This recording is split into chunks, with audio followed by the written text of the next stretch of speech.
ዜና እናሰማለን። በቅድሚያም አርዕስተ ዜና። ሄምቲ የጎረቤት ሀገራት ጄትና አየር ማረፊያዎች ላይ ጥቃት እንደሚፈጽሙ አስጠነቀቁ። የአሜሪካ የውጭ ጉዳይ ሚኒስትር የእስራኤል ፓርላማ ውሳኔን ተከትሎ ማስጠንቀቂያ ሰጡ። ዜናዎችን በዝርዝር እናሰማለን።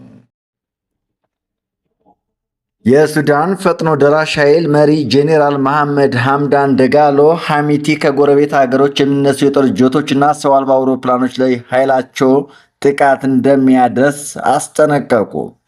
ፈጥኖ ደራሽ ኃይሉ ላይ ጥቃት ለማድረስ ከሱዳን ጎረቤት ሀገሮች የሚነሱ የጦር ጀቶችና ሰው አልባ አውሮፕላኖች እንደሚመጡም ተናግረዋል።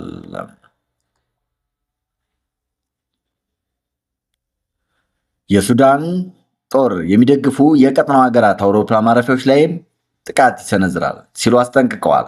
ሰራዊታቸው ላይ ጥቃት ለማድረስ ከሱዳን ጎረቤት ሀገሮች የሚነሱ የጦር ጀትና ሰው አልባ አውሮፕላኖችን እንደሚመቱ ሱዳን ትሪቢዩን ዘግበዋል። ቁሳቁስ ለማድረስ ጥቃት ለመፈጸም ወይም ለመግደል ከየትኛውም ጎረቤት ሀገር የሚነሳ የትኛውም አውሮፕላን ያሰጋናል ብለዋል። የቀጠናው ሀገራት አውሮፕላን ማረፊያዎች በሱዳን እንደሚደርሱ ጥቃት መነሻ ከሆኑ የጦር አውድማ እንደሚሆኑ ሄምቲ ዝተዋል። ማስጠንቀቂያቸው በተለይ ግብፅ ላይ ያነጣጠረ መሆኑ ቢታመንም ከዚህ ቀደም የወጡ አንዳንድ ሪፖርቶች የሱዳን መንግስት የጦር አውሮፕላኖችን ከፈጥኖ ደራሽ ኃይሉ ጥቃት ለመጠበቅ ሲል ከፖርት ሱዳን ወደ ኤሪትራዋ መዲና አስመራ ማዛወሩን አመላክተው ነበር። ግብፅ የሱዳን ጦርን በማሰልጠንና ሰው አልባ አውሮፕላን በማቅረብ በጦርነቱ መሳተፏ ሲገለጽ ቆይቷል። የሱዳን ጦር የዘር ጭፍጨፋ ፈጽሟል ሲሉም ሄሚቲ ከሰዋል።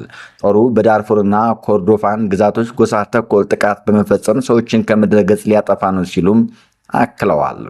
በቅርቡ በኮርዶፋ ግዛት በደረሰ የሰው አልባ አውሮፕላን ጥቃት የጎሳ መሪ ተገድለዋል። ጥቃቱን ተከትሎ የሱዳን ጦርና ፈጥኖ ደራሽ ኃይሉ እርስ በርሳቸው ሲካሰሱ ቆይተዋል።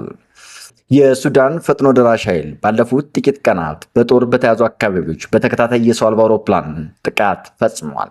ጥቃቶቹ ወታደራዊ መቀመጫዎችና ንጹሐን ዜጎችንም ኢላማ ያደረጉ ነበሩ። ውጊያው ከመዲናዋ ካርቱም አልፎ በዳርፉርና ኮርዶፋን ግዛቶች ተባብሶ ቀጥሏል። በሌላ በኩል የሱዳን ሲቪል አቪዬሽን ባለስልጣን በካርቱም ዓለም አቀፍ አውሮፕላን ማረፊያ ላይ የደህንነት ፍተሻ ካደረገ በኋላ አውሮፕላን ማረፊያው ለበረራ ክፍት አድርጓል። ቢቢሲ እንደዘገበው አውሮፕላኑ ማረፊያውን ከ3 ዓመት በኋላ የመጀመሪያውን ዓለም አቀፍ በረራ ትናንት አስተናግዷል። ሆኖም ግን ባለፉት 24 ሰዓት በአካባቢው የሰው አልባ አውሮፕላን ጥቃት እያደረሰ ነው። አውሮፕላን ማረፊያው በእርስ በርስ ጦርነት ጉዳት ከደረሰባቸው መሰረተ ልማቶች መካከል ይገኝበታል። የሱዳን ጦር የካርቱም አውሮፕላን ማረፊያ ለበረራ ክፍት ከመደረጉ ከሰዓታት በፊት ጥቃቶችን በተሳካ ሁኔታ መመከቱ አስታውቋል። የሱዳን ጦር የካርቱም የተወሰኑ አካባቢዎች መልሶ ከተቆጣጠረ በኋላ በመጀመሪያ ደረጃ ከወሰዳቸው እርምጃዎች አንዱ አውሮፕላን ማረፊያውን ለበረራ ክፍት ማድረግ ነው።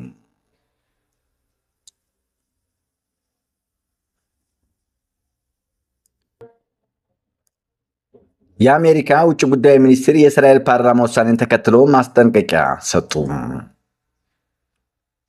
የአሜሪካ የውጭ ጉዳይ ሚኒስትር የእስራኤል ፓርላማ በወረራ የያዘችውን ዌስት ባንክን ለመጠቅለል ያሳለፈውን ውሳኔ ተከትሎ ዋሽንግተን የጋዛ ግጭት ለማስቆም ያቀረበችውን እቅድ አደጋ ላይ ይጥላል በማለት አስጠነቀቁ። ማርኮ ሩቢዮ የተኩስ አቁሙን በሚመለከት ለመነጋገር ወደ እስራኤል ጉዞ ከመጀመራቸው በፊት አሁን የምንደግፈው ነገር አይደለም ሲሉ የፓርላማውን ውሳኔ እንደማይደግፉ ተናግረዋል። የእስራኤል የቀኝ አክራሪ ፖለቲከኞች ጠቅላይ ሚኒስትር ቤንያሚን ኔታንያሁ ለማሸማቀቅ በሚመስል መልኩ ዌስት ባንክን የመጠቅለል ስልጣን ለሚሰጠው ረቂቅ የመጀመሪያ ይሁንታ በመስጠት ተምሳሌታዊ እርምጃ ወስደዋል። ማርኮ ሩቢዮ የተኩስ አቁሙን በሚመለከት ለመነጋገር ወደ እስራኤል ጉዞ ከመጀመራቸው በፊት አሁን የምንደግፈው ነገር ምንም የለም ማለታቸውን ተከትሎ ፍልስጤማውያን እስራኤል እንደ አውሮፓ አቆጣጠር ከ1967 በወረራ የያዘችውን ዌስት ባንክን የነፃ ሀገራቸው አካል መሆኑን ያምናሉ። ባለፈው ዓመት የዓለም አቀፍ ፍርድ ቤት የተባበሩት መንግስታት ከፍተኛ ፍርድ ቤት የእስራኤል ወረራ ህገወጥ ነው ሲል ውሳኔ አሳልፏል። ኔታንያሁ ከዚህ ቀደም የዌስት ባንክን መሬት ጠቅልሎ በእስራኤል ስር ለማድረግ እንደሚፈልጉ ሲናገሩ የነበረ ቢሆንም አሁን ግን ዋነኛ አጋራቸውን አሜሪካን ከ10 ዓመታት ጠላትነት በኋላ ከሀገራቸው ጋር ግንኙነት ከፈጠሩት የአረብ ሀገራት የመገለል ስጋት ስላለባቸው እርምጃ ከመውሰድ ተቆጥበዋል። በኔታንያሁ አስተዳደር ውስጥ የሚገኙት አክራሪ ብሔርተኞች እስራኤል ዌስት ባንክን በቀጥታ ጠቅልላ በግዛቷ ውስጥ እንድታስገባ ደጋግመው ጠይቀዋል። ይህን የሚደግፈው ሕገ መንግሥት ውጭ ባሉ የፓርላማ አባላት ለምክር ቤቱ ቀርበዋል። ሕጉ በከፍተኛ የድጋፍ ድምፅ የጸደቀ ሲሆን 120 መቀመጫዎች ባሉት የፓርላማ ሲቀርብ አብላጫውን ድጋፍ ማግኘቱ ግልጽ አይደለም። ይሁን እንጂ ጠቅላይ ሚኒስትሩ ሊያዘገዩት ወይም ውድቅ ሊያደርጉት የሚችሉት መንገዶች አሉ። የፍልስጤም ውጭ ጉዳይ ሚኒስትር እስራኤል በፊልስጤም ምድር ላይ ምንም አይነት ሉዓላዊ ስልጣን አይኖራትም በማለት የምክር ቤቱን እርምጃ አውግዘዋል። እስራኤል በዌስት ባንክ እና በምስራቅ ኢየሩሳሌም በወረራ የያዘቻቸው ስፍራዎች 700,000 አይሁዶች የሚኖሩበትን 160 የሚጠጉ ሰፈሮችን ገንብታለች። 3.3 ሚሊዮን የሚገመቱ ፍልስጤማውያን አብረው ይኖራሉ። ሰፈሮቹ ባለፈው ዓመት በዓለም አቀፍ ፍርድ ቤት እንዲሁም በዓለም አቀፍ ሕገወጥ መሆናቸው ተገልጸዋል።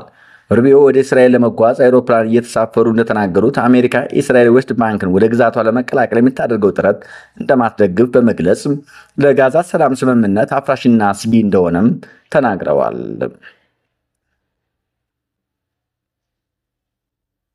ፈረንሳይን ያስደነገጠው ዝርፊያ እንዴት ተፈጸመ? ዘራፊዎቹ የፐርሱን ሉሽር ሙዚየም ሰብረው የገቡት ፀሐይ በፓሪስ ሰማይ ላይ ወጣ ከጎብኚዎቿ ሙዚየሙን ለመጎብኘት መግባት ሲጀምሩ ነበረ። ዘራፊዎቹ በሙዚየም ውስጥ ከ8 ደቂቃዎች በላይ ሳይቆዩ የፈረንሳይን ዋና ከተማ የፓሪስን ጎዳና በፍጥነት አቋርጠው ሲሄዱ ሀገሪቷ ያሏትን በጣም ውድና ቅርሶች ይዘው ነበር። ይህ በቅርቡ ካጋጠሙ የዘረፋ ታሪኮች ውስጥ አንዱ የሆነው አስደንጋጭ ዘረፋ የተፈጸመበት መንገድ ታሪክ ነው። ዘራፊዎቹ እንዴት ሊገቡ ቻሉ?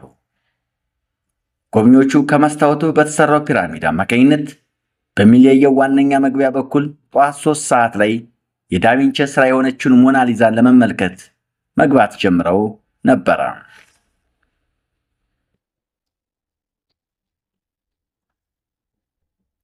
እስራኤል ወደ ጋዛ ሰብአዊ እርዳታ የማስገባት ሕጋዊ ግዴታ እንዳለባት ዓለም አቀፍ ፍርድ ቤቱ ገለጸ።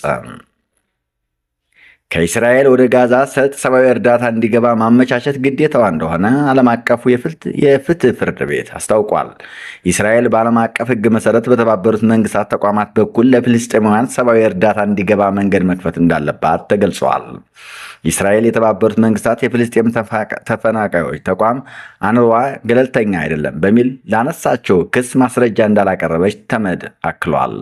ከተቋሙ አባላት አብዛኞቹ የሐማስ ወይም የሌላ ታጣቂ ቡድን አባላት ናቸው ብላ እስራኤል ብትከስም ማስረጃ አላቀረበችም። የተባበሩት መንግስታት ውሳኔ እስራኤል ታከብራለች ብለው እንደሚያምኑ የተመድ ከፍተኛ ኃላፊ ተናግረዋል። የዓለም አቀፉ የፍርድ ቤት ውሳኔ ፖለቲካዊ ነው በማለት የምተቸው እስራኤል እንደማትቀበለው አስታውቃለች። ከተመድ የፍልስጤማውያን ተፈናቃዮች ተቋም ጋር በጋራ እንደማትሰራም ገልጻለች። ዓለም አቀፉ የፍትህ ፍርድ ቤት ያስተላለፈው ውሳኔ አሳሪ ባይሆንም ከዲፕሎማሲና ከሞራል አንጻር ከፍተኛ ዋጋ አለው። ከዚህ ቀደም በተካሄደው የተመድ ጠቅላላ ጉባኤ ላይ እስራኤል ግዛቶችን በግዳጅ ስለመያዟና እንደ ተመድ አባል ሀገር ስላሉባት ግዴታዎች ዓለም አቀፍ የፍርድ ቤት አስተያየት እንዲሰጥ ተጠይቋል። እስራኤል የተመድ ተቋማትን በዌስት ባንክና ምስራቅ ኢየሩሳሌም የሚያደርጉትን እንቅስቃሴዎች አስቁማለች። ዓለም አቀፉ የፍርድ ቤት በበኩሉ እስራኤል ያልተገደበ ሰብአዊ እርዳታ ለፍልስጤማውያን እንዲደርስ መፍቀድ ግዴታዋ እንደሆነም ገልጸዋል። እስራኤል ወደ ጋዛ የሚገባውን ሰብአዊ እርዳታ ላይ ከፍተኛ ገደብ ጥላለች። ባለፉት 2 ዓመታት ሰብአዊ እርዳታ ከነጭራሹ የማይገባባቸው ወቅቶችም ነበሩ። በጋዛ ከሚኖሩ 2.1 ሚሊዮን ሰዎች መካከል ከ640 ሺህ በላይ የሚሆኑት ለከፋ ረሃብ መገለጣቸውን ተመድ አስታውቋል።